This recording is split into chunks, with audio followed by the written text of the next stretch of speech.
Hello, friends. Hello, friends. Hello, friends. That's 1, 2, 3 of us. It's all very 1, friendly 2, 3. for a movie that's not very friendly. Yeah. But it is the third movie in the series, hence the 3. Yep. And this director's kind of created his own hit universe. He's directed all of these movies, including the Hindi remake, which is very interesting. Wow. Yeah. His name is Sailesh Kolanu, and the film is Hit the Third Case, or Hit 3, and it's promising to be a big hit, as Kathy was mentioning before in our pre-show. Pre-show that you didn't see.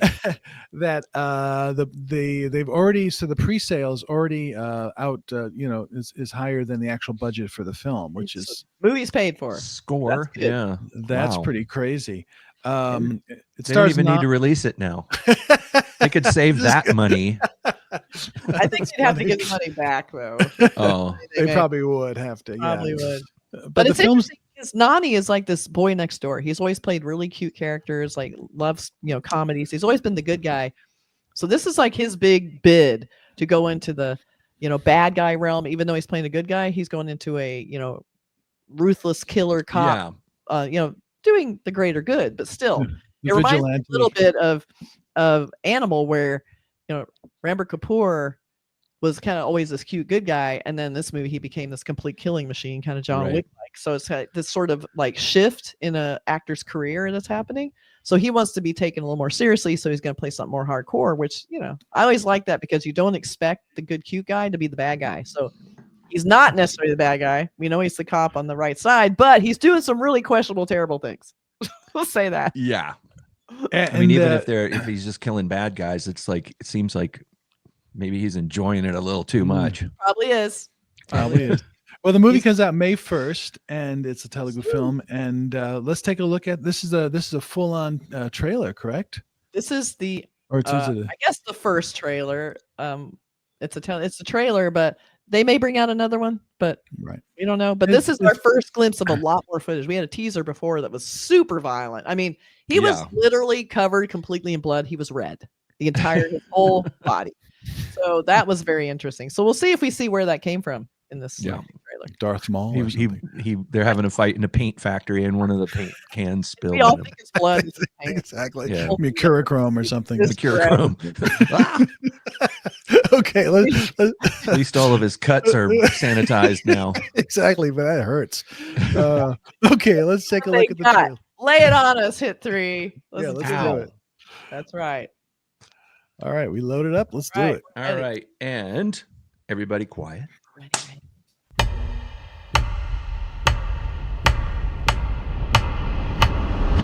Sir criminals ఉంటే భూమి మీద 10 feet సెల్లో ఉండాలి, లేదంటే భూమిలో 6 feet హోల్లో ఉండాలి. Behavioural correction అవని ఏ criminal కూడా సొసైటీలో ఫ్రీగా తిరగడానికి వీలు లేదు. అలా ఫీల్ అవ్వడానికి పర్సనల్గా ఎఫెక్ట్ అవ్వాల్సిన అవసరం లేదు.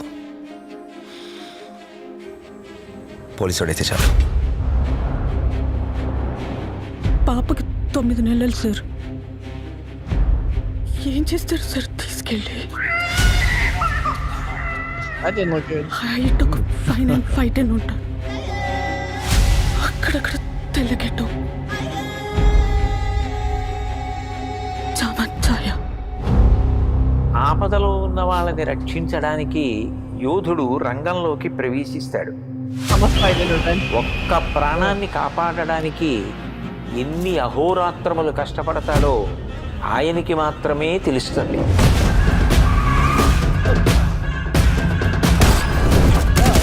నిన్ను చూస్తే అందరూ ఇలానే పారిపోతారా? నచ్చా.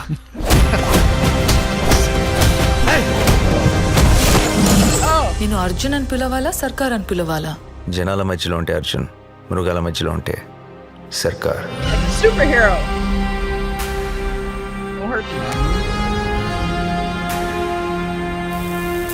There's the white flag. మనిషి క్రాస్ చేయలేని ఒక లైన్ ఉంటుంది. Like a Batman suit. Tonight No, that's gonna be bad. we are going to cross that line. ఇన్ని పరీక్షలకు తట్టుకుని నిగ్గు తేలగలిగినటువంటి శక్తి ఉన్నవాడు తప్ప ధర్మ సంస్థాపన వైపుకి, ధర్మ రక్షణ వైపుకి అడుగు వెయ్యలేదు.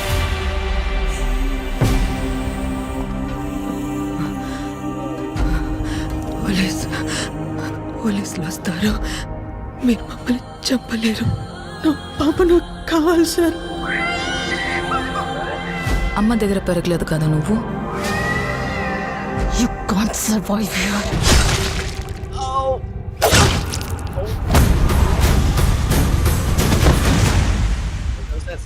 నా కెరియర్ బిగినింగ్ నుంచి వింటున్నాను ఈ మాట.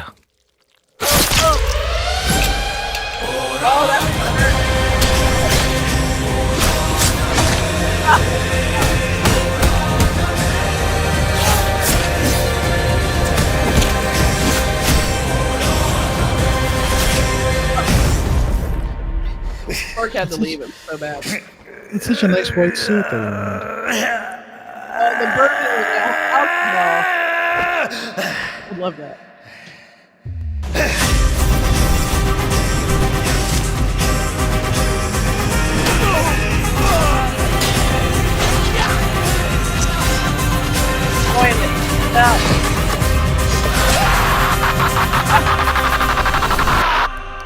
अब की बार अर्जुन सरकार.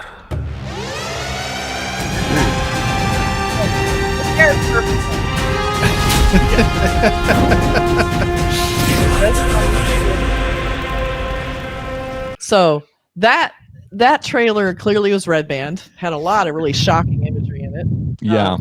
Yeah. I didn't leave because I couldn't take it. I had to go Admit let it. the puppy dog out. It was too much for you. You just couldn't deal with it.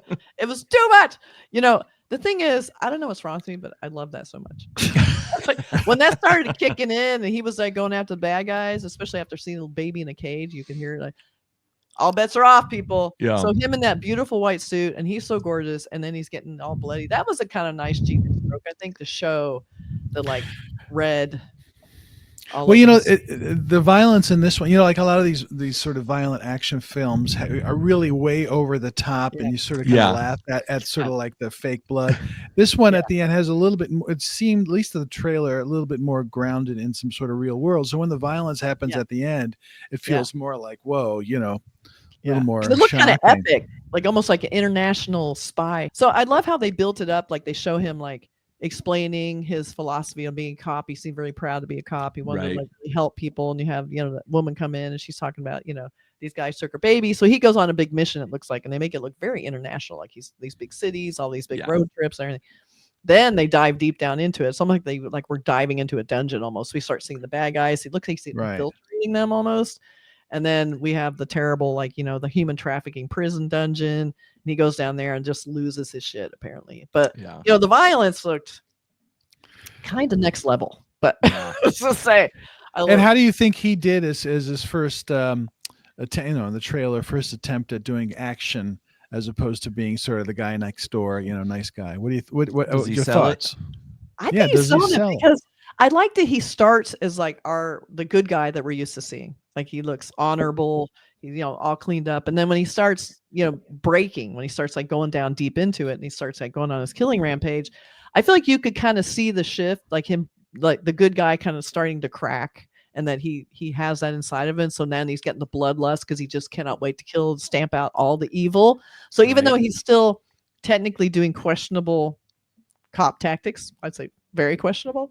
Yeah. You still feel like is on the good side, even though he's doing the bad thing. So it's really hard not to be sympathetic with his point of view. So even though he went crazy, I liked his, like when he was doing all the super violence, especially like close up at the end with the saw and the shield and all that. You see the look in his eyes, like he's almost gone over to the other side at that point. I thought that was pretty well done. Yeah, there's nothing wrong with a little moral ambiguity in a story. I mean, I've read the Judge Dredd comic books for many years, and he's literally a superhero. It's kind of a Judge Dredd idea where it's this human vigilante, and you explore those ideas in stories like that where you feel like the character is like, you know, morally righteous and all that, but then there's a certain point in the movie where you feel like, he's gone blood simple here. He's lost his sense of right and wrong and some. But let me ask, this is just not a question maybe that you can answer, but the fact that it's sort of the numbers are great for the pre-sale. Yeah. Why would that be for this film? It's I mean, it's like why this trailer is sort of like hitting some buttons for people to say, okay, I want to see this movie, as opposed to. Yeah, I really don't know. I mean, it looked like a perfectly fine trailer and sort of revenge thing, but why is this one sort of touching a button where a lot of other films we've seen like this kind of ended up not doing really well? Is it him? Is it the third in the series? People are really into this series. Yeah. It's a question. I think it's what Kathy was saying about this guy normally playing a likable guy, and suddenly you get to see him in a different light, and you're gonna. And I think a lot of people are probably thinking, "Wow, I wonder how he's going to do. This is going to be interesting."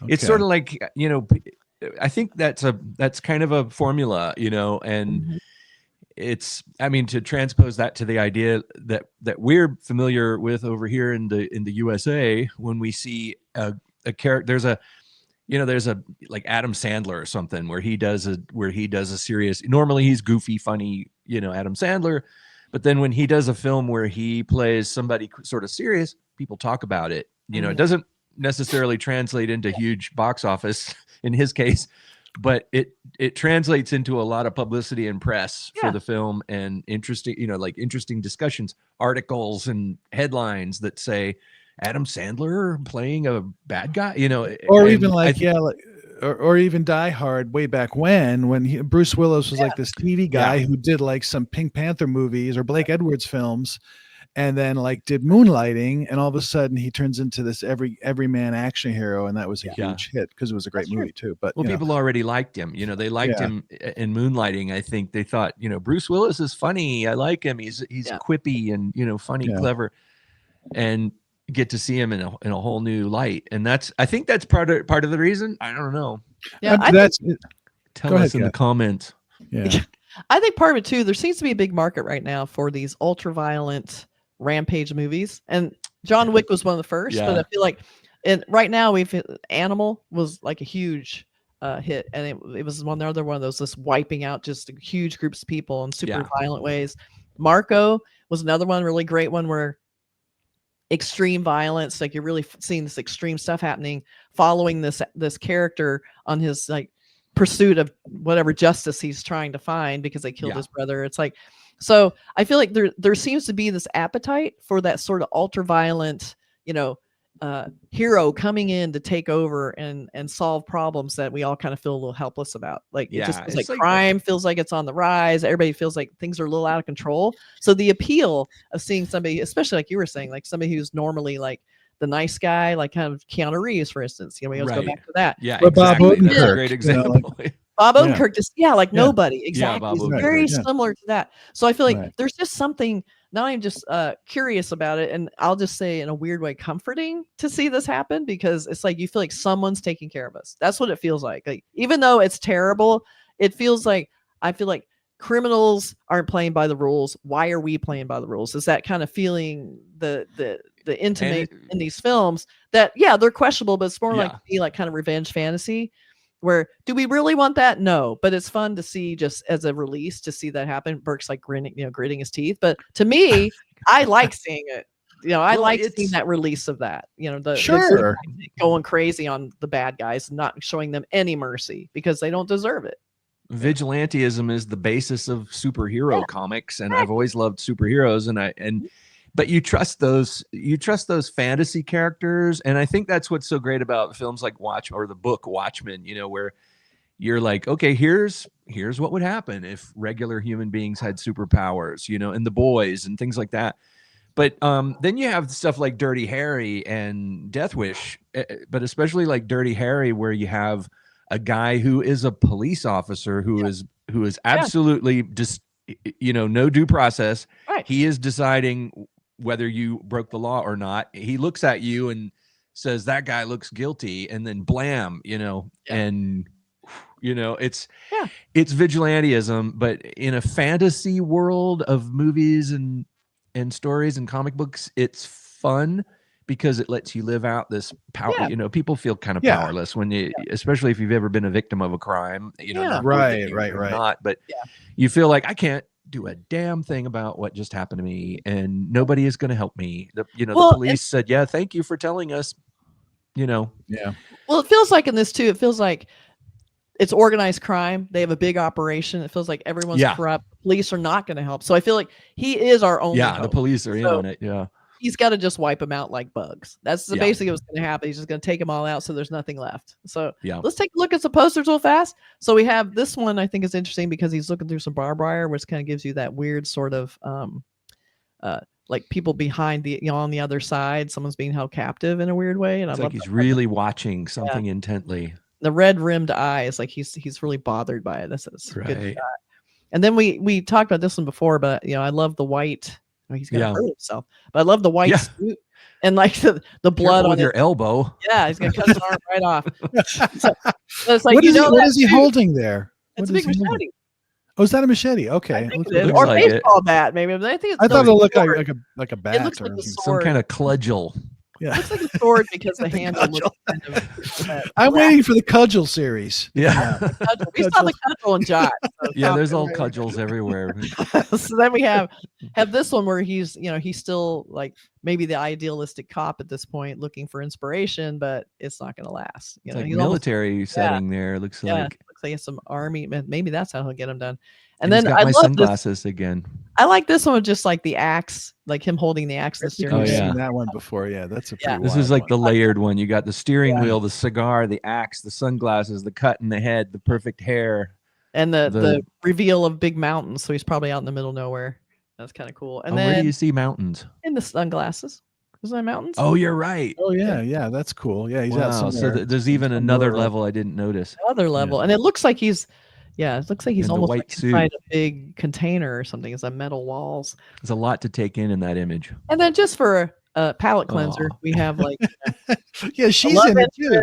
Srinithi Shetty's in it, and she's like, happy birthday to our dear. Yes, our dear Mridula. So, the white suit to me kind of, I don't know why I got like shades of Stormtrooper. Like when he goes to save the woman in the cage, she's wearing the white and he shows up. It's like, I'm here to save you. And I'm surprised, maybe she'll look up and say, aren't you a little short to be a Stormtrooper? He's 5'9" or 5'10". They said they established that in the opening scene. Yeah. 5'9". Exactly. But but it's sort of like the white hat. He's got the white suit on, so he's coming in. I'm the good guy. Also shows the blood splatter a little bit, right? On that white suit. I can't wait to see him get covered. And then we see him pour. I worry for that suit. He was using alcohol as like a the poor costume designer. Really hurt. Burke, I don't think you saw the scene where he's writhing in pain after he poured the alcohol. It's really kind of cool looking. He did a good job on that. Like the mercurochrome thing we were talking about. So good. But anyway, I'm really excited about this. I think it looks fun. I love seeing an actor take a chance, take a big swing, do something kind of against his normal audience. That's cool. Pigeonhole. And I'm interested to see how it does. I mean, it's already done well enough to pay for its budget of 60 crore, but we'll see how it does. It comes out May 1st. Worldwide. We'll try and review it. We're going to look for it, see if it opens up here in LA. We'll find out. All right. Yeah. All right. Let us know in the comments what you think about this big swing. And why it's going to be a big hit, or why it's already a hit. Why it's a hit? What's going on that makes this like so appealing? Exactly. Yeah, I mean, let us know what the reason is, because we're just we're guessing, and we base, of course, as always, we base everything on our own experience of our own country's films and how our films do and all that. There may be completely different reasons that we're totally missing. Yeah, exactly. We'd love to know. So please let us know. All Thanks, right. everybody. Take care. Bye. Bye, everybody.